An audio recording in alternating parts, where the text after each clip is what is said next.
אשר, בוקר טוב. בוקר מצוין. אתה מוכן לומר לנו מה שמך? שמי גונן אשר, לשעבר גולדשטיין, שהברדתי אותו ב-1956. באיזה תאריך נולדת, אשר? נולדתי ב-1931, במאי. כלומר, היום אתה בן... היום אני בן 67. אני מאחלת לך אריכות ימים ואיכות חיים טובה והרבה בריאות. תודה רבה. אשר, איפה נולדת? באיזה עיר? באיזה ארץ? נולדתי בטרנסילבניה, שזה חלק הארץ מרומניה, שמפעם לפעם זה משנה את ייעודו. עד 1918 זה היה שייך להונגריה. מ-1918 בגמר מלחמת העולם הראשונה זה עבר לרומניה. עם התחלת המלחמה, היות וההונגרים היו יותר קרובים לגרמנים מאשר הרומנים, אז הגרמנים ביקשו מהרומנים לעזוב את האזור הזה, ונכנסו ההונגרים, שנדמה לי שזה היה ב-1940. זאת אומרת שמ-1940 הייתי בשטח הונגרי. כמה ילדים הייתם בבית? אנחנו היינו 7 אחים ואחיות, פלוס אבא, אמא, וסבא וסבתא מצד האמא. ואנחנו בעצמנו היינו משפחה מאוד דתית, כמה שזכור לי.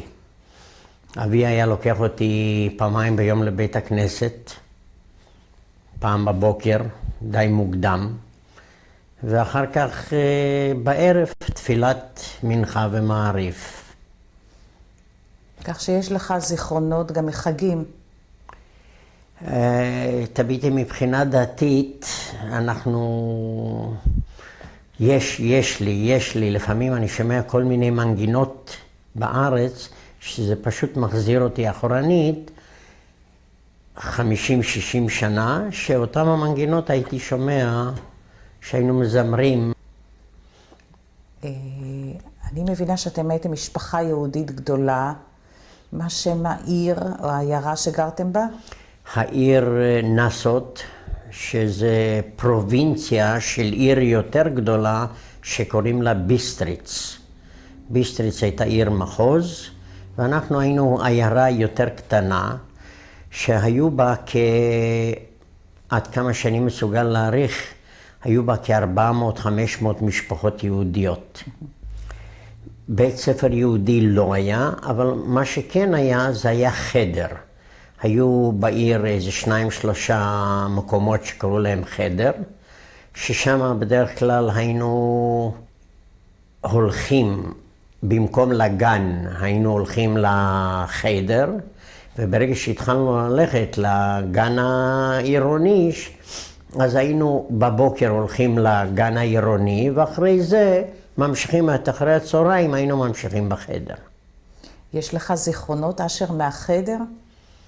אם יש לי זיכרונות מהחדר, הזיכרונות היחידים שכשהייתי בא הביתה מהחדר, אז הסבתא, שקראו לה איתה, אז היא הייתה עושה לי מבחן לפחות פעם בשבוע, לראות אם אני מתקדם או לא. אז היא הייתה עומדת ומחזיקה סוכריות מעל הראש שלי, ואם הייתי קורא טוב, אז היא הייתה מעיפה לי כמה סוכריות, והייתה מסבירה לי, אתה רואה, מי שלומד, יש תמורה. ומה קרה אז כשהמלחמה הגיעה אליכם? כשהמלחמה הגיעה אלינו, אז כידוע, בשנת 41 ברומניה עלה לשלטון ממשל פשיסטי. והם אפילו לא חיכו להוראות מגרמניה, אלא הם נתנו הוראות להתחיל להרוג ביהודים. ואצלנו בעיר, היות והיא הייתה עיר באזור של מסביב כפרים, אז אצלנו בעיר הכינו עמודי תלייה, על מנת שבבוא היום שיתחילו לתלות, ולהתחיל להרוג ביהודים. אני משום מה, מתוך כל 7 אחים ואחיות, אני הייתי בין הכי קרובים לאבא. כך שהוא היה מחלק איתי כל מיני סימפוזיונים. אז הוא הראה לי שהוא קנה את האקדח וגרזן, והוא אמר, כשיבואו להוציא אותנו מהבית, הם עלולים לשלם ביוקר. ואני מאמין שהם היו משלמים ביוקר. זה לקח מעט ימים, והייתה שם מהפכה, והורידו את הפשיסטים, ועלה בחזרה שלטון סוציאליסטי. הרומנים נסוגו, והתחיל שלטון הונגרי. ובבית הספר, אם קודם למדנו רומנית, התחילו ללמוד הונגרית. ולא עבר הרבה זמן אחרי שהשלטון ההונגרי נכנס, הופיעו גם חיילים גרמנים.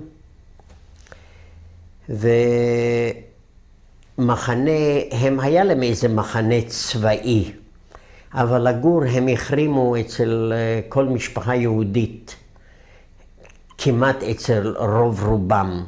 הם החרימו חדר אחד בשביל עצמם, והם התחילו לגור יחד איתנו.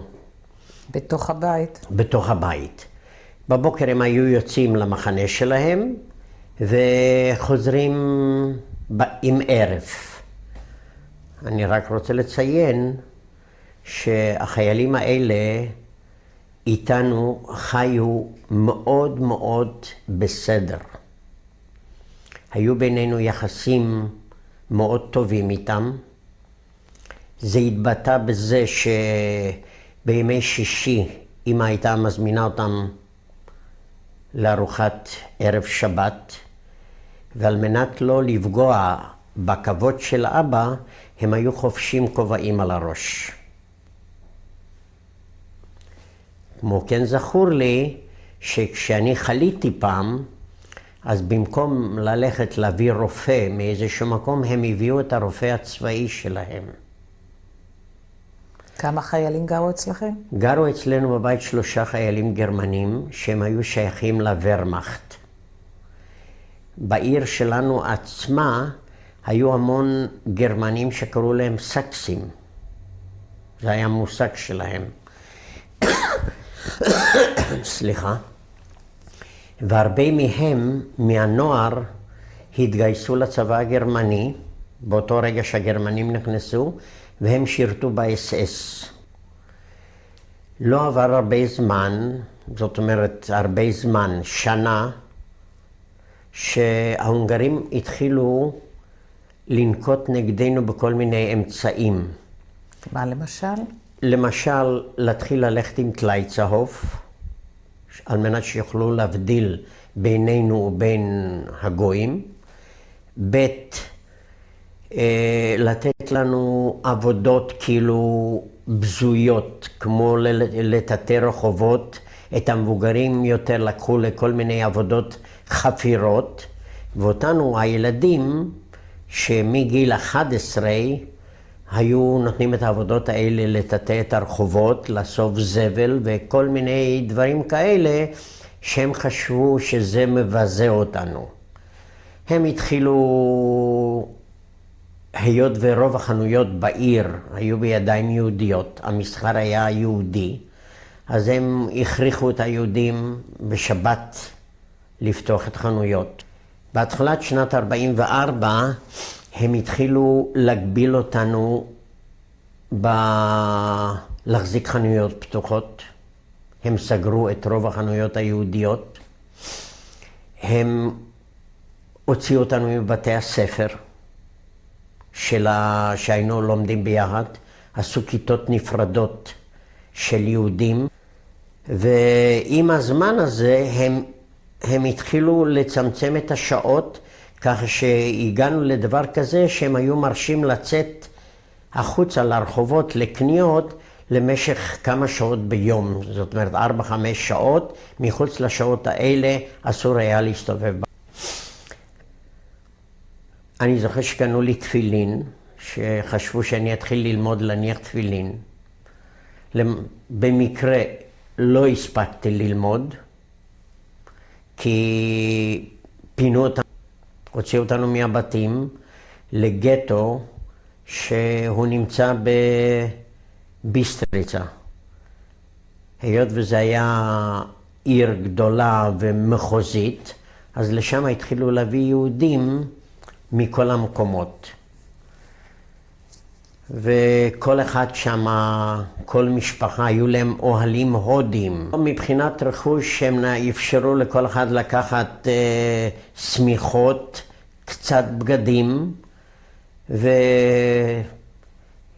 וקמח או דברים כאלה על מנת שאפשר יהיה להפות שם, כי הם אמרו שאנחנו הולכים לשם על מנת שהם יעבירו אותנו משם לאיזה מקום אחר, לתוך הונגריה, שהם זקוקים לידיים עובדות. זאת אומרת שהם די עבדו עלינו בעיניים. אנחנו היינו בין המשפחות האחרונות שאספו אותנו מהבית, כי החיילים הגרמנים האלה עמדו בדלת ולא אפשרו להוציא. ורק עם עת ערב, לאחר שכבר הוציאו מרוב העיר, הופיע קצין גרמני, ואמר לחיילים האלה שהוא נורא מצטער, הוא מבין שהם קשורים מאוד אלינו, אבל הם חייבים לזוז מהדלת ולאפשר להונגרים להוציא, היות והגרמנים עצמם הם רק אורחים פה, והם לא יכולים לשבש את הסידורים הפנימיים של ממשלת הונגריה. ואז אלה זזו הצידה והוציאו אותנו גם כן, אני לא זוכר אם זה עם עגלות או עם מסעיות. יחד איתנו לגטו הלכו כל הדודים והדודות שביחד, שספרנו ביחד, אנחנו היינו 80 איש משפחה. אנחנו נלקחנו לגטו בחודש אפריל, בהתחלת אפריל, ובגטו היינו בין 3 שבועות לחודש. מה שאפשר היה, וכל אחד היה מבשל עצמו, וכל אחד היה אופה. ערב אחד הגבירו את השמירה שמה, ובאו עם מסעיות ולקחו אותנו לתחנת רכבת. ואמרו לנו שעומדים להעביר אותנו פנימה לתוך הונגריה, ואנחנו נמשיך לחיות במשפחות, וככה שאין לנו שום דבר מה לדאוג. עזבנו את הגטו, זה הכניס אותנו לקרונות בקר. בדיעבד אני יודע שזה היו קרונות בקר, קרונות סגורים, רק עם איזה 2 או 3 חלונות. ביום החמישי בערך הגענו באמצע הלילה למקום שאחר כך התברר שזה אושוויץ. שם נפתחו הקרונות ועם פרוז'קטורים, וכבר כל התמונה הפכה למשהו אחר לגמרי.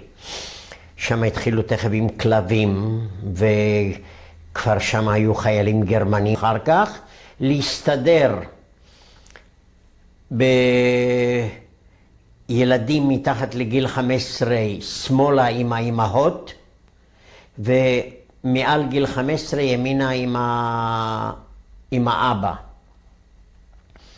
היות ואני הייתי רק בן 13, אז כמובן שהלכתי עם יתר האחים הקטנים, עם אמא ועם אחותי.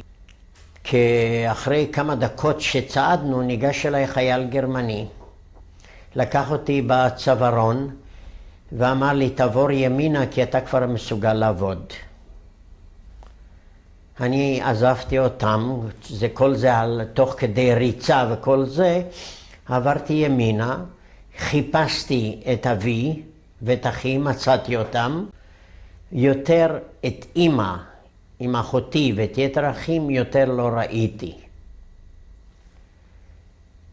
הלכתי עם אבי ולקחו אותנו להחליף בגדים, עשו לנו תכף, עוד באותו לילה, גילחו לנו את הראשים, ולקחו לנו את הבגדים, כולל את הנעליים, הכל, ונתנו לנו בגדים של המחנות, שזה היו מכנסיים וחולצה. הייתי מביא כיומיים, שם לא עשינו כלום. באו ואמרו שיש פה יותר מדי ילדים צעירים, וצריך להפריד אותם, כי הם לא יכולים להיות בתנאים הקשים שהגדולים. הם יהיו באיזה בית עברה כאילו. ואז? ואז נפרדתי מאבי ומאחי, ואבא אמר לי, תראה, כנראה שהוא כבר משהו בכל זאת הרגיש. אז הוא אמר לי, אם יחפשו מישהו לעבודה, תמיד תשתדל להיות ראשון, כי אז יכול להיות שתישאר בחיים. אלה היו המילים האחרונות שלו, וזה נפרדתי ממנו, וזהו, יותר לא ראיתי אותם, לא אותו ולא את אחי, על אף שהיינו באותו מחנה. שמה היינו למעלה מ1,000 ילדים. אני זוכר שהיו עושים ספירות, והיינו בסביבות 1,020, 1,030 ילדים. והיו לכם מקומות שינה שם? מקומות שינה לא היו שמה. בערב היו עושים מסדר. היו עושים מסדר באמצע הצריף. הצריף היה מחולק שבאמצע היה עובר איזה קיר בגובה של מטר. אז מכל צד של הקיר הזה היו מסדרים אותנו בשורות של 10. וצפופים מאוד כך שלא יהיה מרווח. ואחרי שהיו גומרים את הספירה שלהם, היו אומרים לשבת, וכך היינו ישנים. לעשות לא עשינו שום דבר, כי בעצם אנחנו היינו חומר גלם לכל מיני טרנספורטים שהיו מגיעים, ואם לא היה להם מספיק על מנת למלא את הקרמטוריום שלהם, היו באים בכל מיני אמתלות, והיו לוקחים מאיתנו איזה 100-200 ילד על מנת להשלים את המכסה שהיה חסר להם שמה. ואנחנו במשך הזמן די התחלנו לרעוד מזה, כי ראינו שהם נעלמים בערב ויותר לא שומעים עליהם ולא שום דבר. אבל עם הזמן הלחם היה כל כך עם עובש, שזה בכלל אי אפשר היה למרוח ולא שום דבר. היינו מקבלים את זה בקונכיות, שהיינו שואבים את זה, היינו מקרבים את זה לפה, ושואבים את האבק של כאילו לחם לתוך הגוף. זה היה כמו קמח. רק כמובן עם המון ירוקת של העובש שזה היה, והיות, ואבי אמר תשתדל לחפש לך עבודה, תמיד תהיה ראשון. אז איכשהו דחפו אותי על שני הבחורים האלה, והם החליטו שאני מתאים להם, ולקחו אותי איתם. זאת אומרת, כל בוקר הייתי הולך אליהם. הם היו מחסנאים. ואני משום מה קיבלתי במתנה את המתנה הזו, והיה לי מספיק למרחק של 0.5 מטר מהגדר, החשמל היה מושך אותך לגדר, וזה היה שורף אותך תוך דקה. אנשים היו גומרים את חייהם, והיו מקרים של ילדים שהתייאשו, שהיה להם קשה, שחיפשו את הדרך הקלה הזו לגשת קרוב לגדר, והגדר הייתה מחשמלת אותם. אבל משום מה הימרתי, ונעמדתי בראש המסדר שעשו. וכשהגיעה משלחת, היו שם כמה אזרחים, והיו כמה קציני אס-אס. אז כמו שהם התקרבו, ככה זינקתי על אחד האזרחים, אמרתי, אתם מחפשים מכונאים? אבי היה מכונאי, ואני כל החיים שלי, מאז שאני זוכר את עצמי, תמיד הייתי צמוד אליו, ואני מבין במכונאות. הם אמרו מיד, תרשמו אותו, המשיכו ללכת ואספו 50 ילדים. אף אחד לא רצה לזוז, כי בדרך כלל מקלחת ידענו שאתה נכנס, פותחים שם גז, וזהו. אז אף אחד לא רצה לזוז. עד ששם כמה ניסו לשכנע אותנו, אמרו שיבוא אחד ויראה והוא יגיד לכם. והוא נכנס ואמר שזה עושה רושם באמת של מקלחת. ככה שעכשיו, שהכניסו אותנו למקלחת, זה פעם הראשונה אחרי תקופה של איזה חודשיים וחצי שהייתי שמה, שבאמת התקלחתי. כמו שצריך. כמו שצריך. ואחרי המקלחות? נתנו לנו, אחרי המקלחת, נתנו לנו בגדים חדשים, כמובן עם הפסים, קראו לנו ואמרו כל אחד שיגיד את השם, והטביעו לנו בסדר.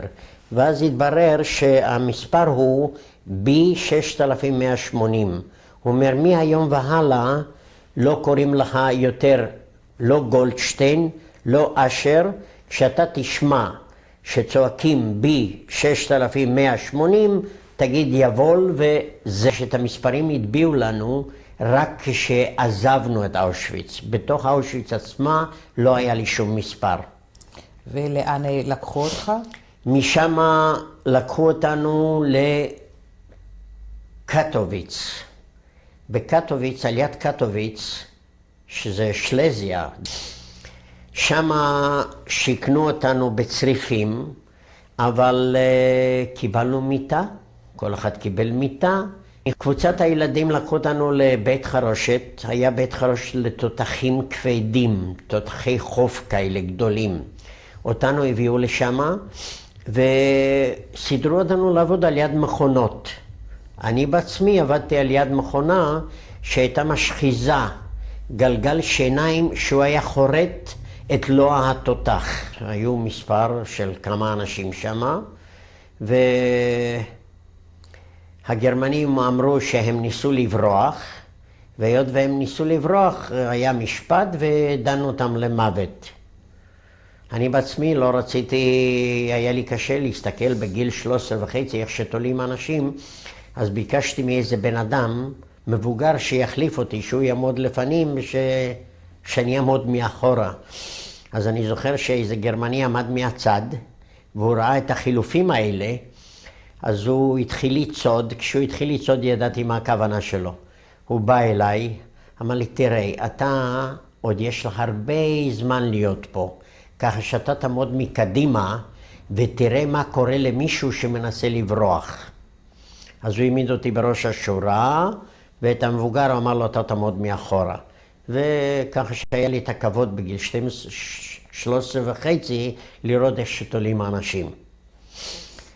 כמה זמן היית בקטוביץ? בקטוביץ הייתי כ3 חודשים, וכי התחלנו לשמוע רעם תותחים, ונודע לנו שהרוסים מתקרבים לכיוון הזה. אם מותר לי לציין, משום מה אני מקדיש מפעם לפעם איזה מילים גם כלפי הגרמנים. היה שם גרמני אחד, להגיד שאני מזכיר אותו, אני מזכיר אותו מאוד, זאת אומרת בהופעתי. היה בן אדם בסביבות למעלה מ-40, והוא יום אחד שעברתי על ידו, הוא שאל אותי בן כמה אני, אז אמרתי לו בן 13.5, הוא התעניין איפה ההורים שלי, אמרתי אין לי מושג. אז הוא אמר לי, אתה יודע, המלחמה הולכת ונגמרת ואתה צריך להיות חזק. הוא אומר, אם תראה שאני נכנס לתוך המפעל לראות אם הכל בסדר, תעזוב את מקום העבודה שלך עד שאני עובר מעל יד המכונה שלך. וכך עשיתי. ברגע שהייתי רואה שהוא נכנס לעשות ביקורת, הייתי עוזב את המקום שלי, ואחרי שהוא היה עובר על יד המקום שלי הייתי חוזר. נורא נדהמתי לראות שהוא מביא לי סנדוויץ'. הוא היה מביא לי יום סנדוויץ'. ואני מציין את זה כי סנדוויץ' שמה זה היה הרבה מאוד. אוצר, ואם היו תופסים אותו, גם היו מוצאים אותו להורג. יום אחד, אחרי 3 חודשים, הודיעו שאנחנו עוברים הלאה. העמיסו אותנו על רכבות והעבירו אותנו משם למאטהאוזן. מאטהאוזן זה לפי דעתי אחד מהמחנות הגרועים ביותר אחרי אושוויץ, והוא בכל אופן בקטגוריה האיומה, כי שם הייתה מחצבה בעומק של למעלה מ-100 מדרגות לרדת למחצבה, והמדרגות היו צרות, ואנשים היו מקבלים אבן, לחצוב אבן, לעלות איתה למעלה, ורוב האנשים לא היו מצליחים להגיע למעלה, כי באמצע הדרך הם היו מתמוטטים עם האבן ביחד, והם היו נהרגים, נופלים ונהרגים, וכמובן שכל הזמן מפנים את הזה, וככה הם הרגו שמה בשיטה הזו אלפי יהודים של הולנד ושל יוון, מכל מיני קהילות יהודיות. יום אחד באמצע הלילה שמה, שזה היה שלג, היה בגובה של מטר, הוציאו אותנו לתוך השלג ולא נתנו לנו לחזור לצריף. הוציאו אותנו מהצריפים לתוך, קראו לזה צלטנלאגר. צלטנלאגר זה לאגר של אוהלים. היו שם אוהלים ענקיים, ושם שכבנו, שם הסתובבנו, כל החיים התנהלו שמה. ומי שהיה מצליח להגיע למשהו לאכול או דבר כזה היה מקבל, מי שלא היה מת, ושלום על ישראל. זהו. שם מתו המון אנשים. בדיוק שרציתי לספר אירועים במאטהאוזן, שיום אחד הפציצו שם את המחנה, ונהרגו המון אנשים. מצד אחד זה כאב נורא שנהרגו אנשים, אבל מצד שני היו הרבה אנשים שניצלו את המומנט הזה, ופשוט אכלו בשר אדם. פעם הראשונה שראיתי מה זה נקרא קניבליזם. זאת אומרת, האנשים היו בדרגה כזו של רעב, שניגשו להרוגים וחתכו ממקומות שאפשר לחתוך, וחתכו בשר ואכלו את זה. מה שאני כל הזמן מנסה לציין ולזכור במאטהאוזן זו, היה שם גרמני אחת, איש אס-אס, גבוה, כ2 מטר גובה. והוא היה אחד הסדיסטים הגדולים ביותר שראיתי בכל תקופת היותי במחנות, לא רק במחנה הזה, במחנות. הוא היה איזשהו אחראי, כנראה על הסדר או על מה בתוך המחנה. הוא היה מסתובב, וכשהיה רואה בן אדם יושב באיזשהו מקום, היה ניגש, מוציא את האקדח ויורה לו כדור אחד בראש. לי היה מקרה אישי עם אותו גרמני, שלנו הילדים תמיד הייתה מלחמה להשתלט על הסיר הזה שהיו מביאים לחלוקת אוכל, לתפוס את הסיר אחרי שמחלקים את האוכל. כי לכל אחד היה חתיכת גומי בכיס, ואחרי שהיו מחלקים, מי שהיה מצליח להשתלט, היה מתחיל כל טיפת מרק או מה שנשאר עם הגומי הזה ללקק. זאת אומרת, היה נשאר עוד קצת אוכל שם. יום אחד הצלחתי לתפוס את הסיר הזה, ואני נכנסתי כולי לתוך הסיר, זאת אומרת עם הראש, התכופפתי עם הרגליים למעלה, עם הגוף פנימה, ואני עומד ומלקק. ופתאום אני רואה בתוך הסיר, אני רואה איזה צל ענק עומד מעליי. וכמובן שידעתי של מי הצל הזה, ואמרתי לעצמי בתוך ליבי, אמרתי זהו, זה הארוחה האחרונה שלך. וחיכיתי לשמוע איך שהוא דורך את האקדח, על מנת לשמוע את הירייה שהוא יורה בי. משום מה, הוא היה מסתובב גם עם מקל, הוא היה מחזיק מקל על ידו. הוא עם המקל נתן לי מכה, נפלתי לתוך הסיר, הסיר התהפך, והסיר התחיל להתגלגל על הארץ, ואני הייתי בתוך הסיר, ואחר כך יצאתי החוצה וברחתי על 4. כנראה שזה היה אחד המזלות שלי שנשארתי בחיים, משום מה, עד היום אני לא יודע למה הוא לא ירה בי. אותו בן אדם שיום יום היה רוצח בין 10 ל-20 איש, עליי הוא ויתר. ככה שזה עד היום בשבילי זה חידה. אז זה מוביל אותנו ברגל ממטהאוזן לכיוון דונסקירכן. דונסקירכן זה יער שהוא ממרחק של איזה 10 קילומטר מלינץ באוסטריה. לינץ זה עיר די גדולה. והלכנו שמה איזה 5 ימים, צעדנו ברגל, ותוך ההליכה הזו היו הורגים בנו על ימין ועל שמאל.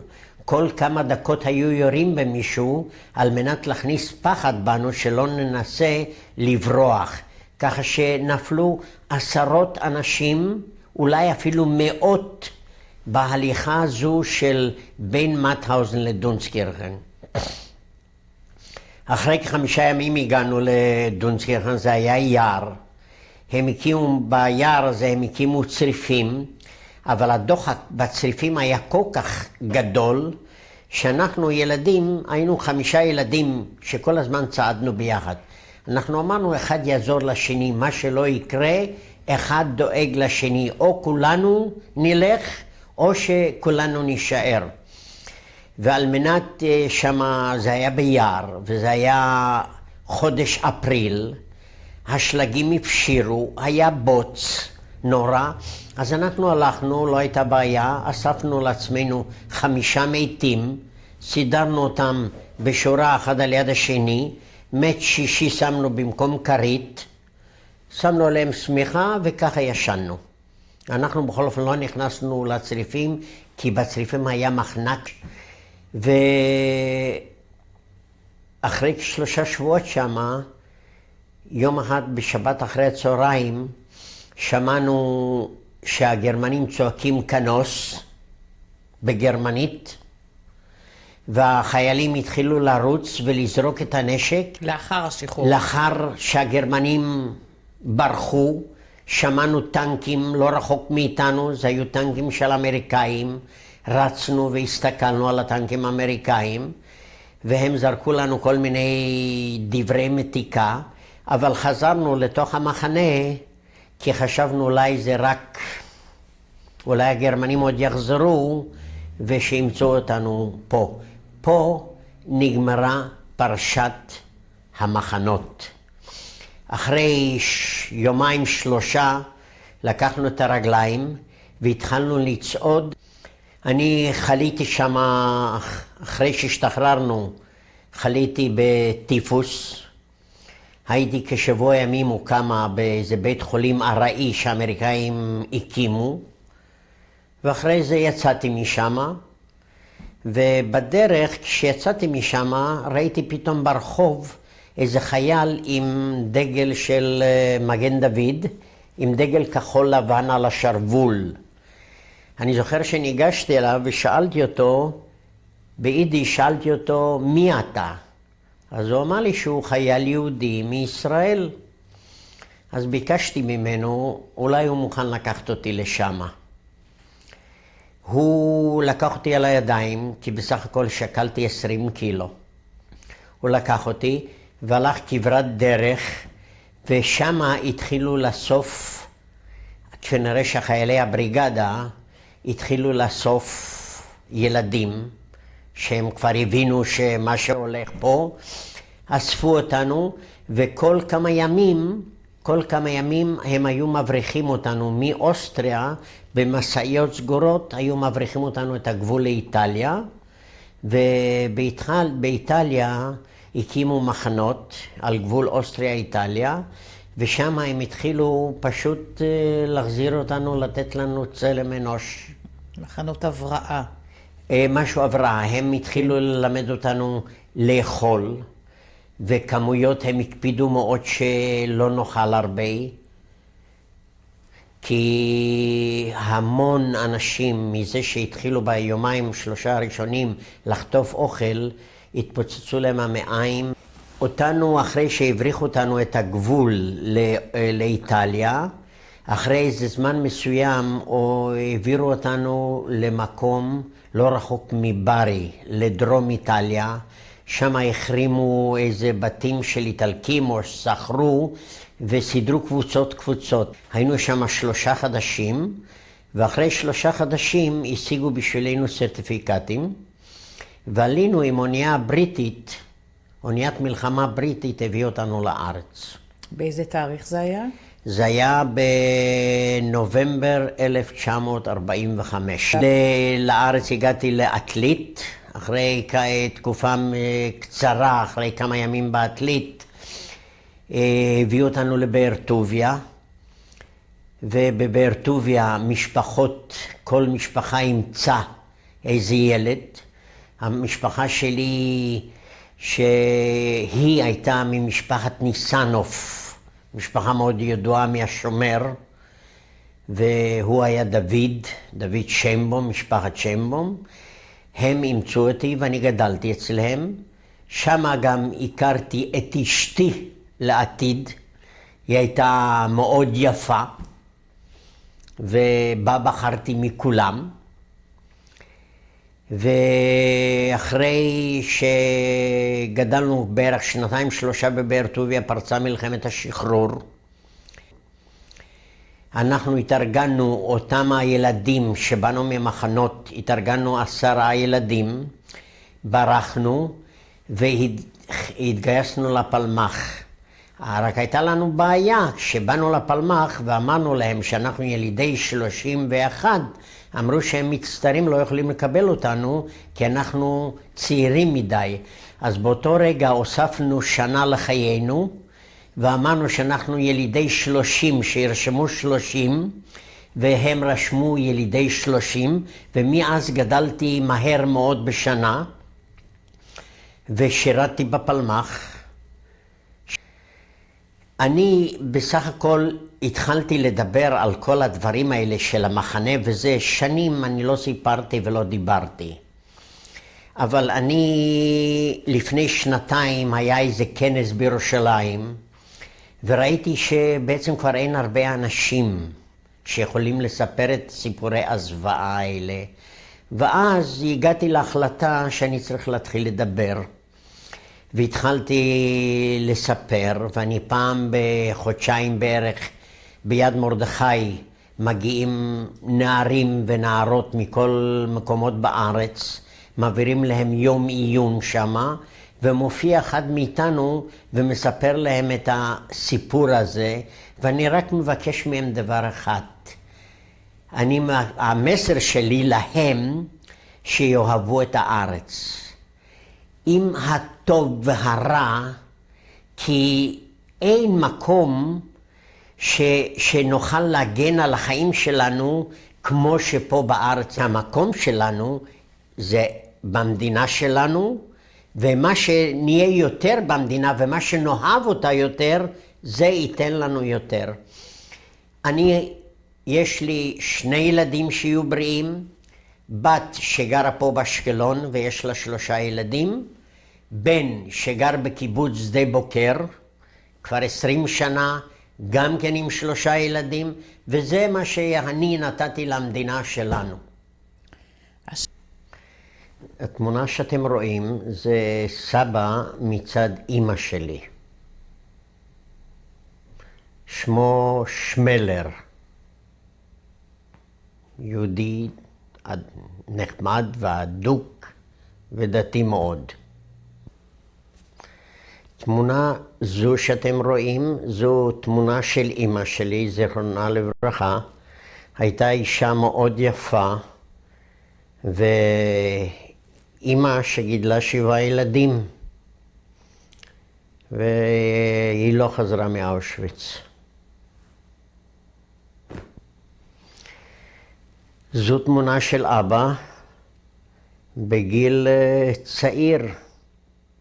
היה בחור גבוה, רחב כתפיים, והוא היה אבא מאוד טוב, ואני הייתי מאוד מאוד מקורב אליו, מתוך כל הילדים.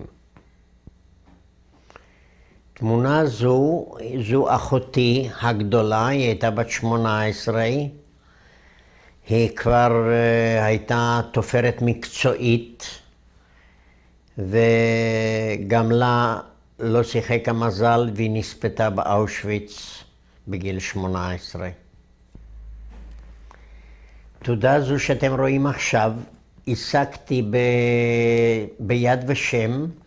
זאת תעודה שהגעתי למאוטהאוזן, כל אחד עבר רישום, וזו התעודה שהתקבלתי למאוטהאוזן.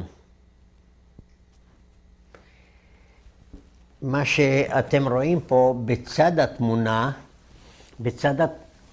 בצד התמונה, אתם יכולים לראות שבמאוטהאוזן נתנו לי מספר חדש. זאת אומרת שהמספר שהיה לי על היד לא תפס שמה, אלא קיבלתי מספר חדש על פחית, וזה היה 1, 2, 3, 8, 4, 4. זה היה לי המספר במאוטהאוזן. זו תמונה שלי שאחרי 3 חודשים הבראה באיטליה, כך נראיתי. זאת תמונה של המשפחה שקלטו אותי בבאר טוביה. יושב דוד, עומדת יחזקאליה על שם אבא שלה שנהרג, איש השומר, וחנן ודן, הילדים שלהם. זו תמונה של חלק מהחבר'ה של קבוצת הצברים שהגענו לבאר טוביה. אני יושב שני מצד ימין. זאת תמונה של כמה חבר'ה שהיו איתי בצבא, שהיינו פצועים. אני דרך אגב נפצעתי בצבא, ועד היום אני מסתובב עם כדור בגב, אבל היות ואני לא מפריע לו, הוא לא מפריע לי. ככה נראיתי יותר מאוחר, אחרי שהשתחררתי מהצבא, והתאהבתי באשתי לעתיד. אלה הם תוצאות ראשונות, לאחר שהתאהבתי והתחתנתי. זו הבת הבכורה. אחרי שנולדה הבת, שקוראים לה רוחמה, לא הפסקתי, והבאתי לעולם דור חדש, וקוראים לו אייל. פה אנחנו הופכים לסבא וסבתא, ואנחנו מחזיקים ביד את אביו, הנכד, בן לרוחמה. פה תמונה משפחתית עם חלק מהמשפחה בשדה בוקר, בגבעות שמסביב לשדה בוקר. פה מה שאתם רואים זה תמונה משפחתית שצופה על שדה בוקר.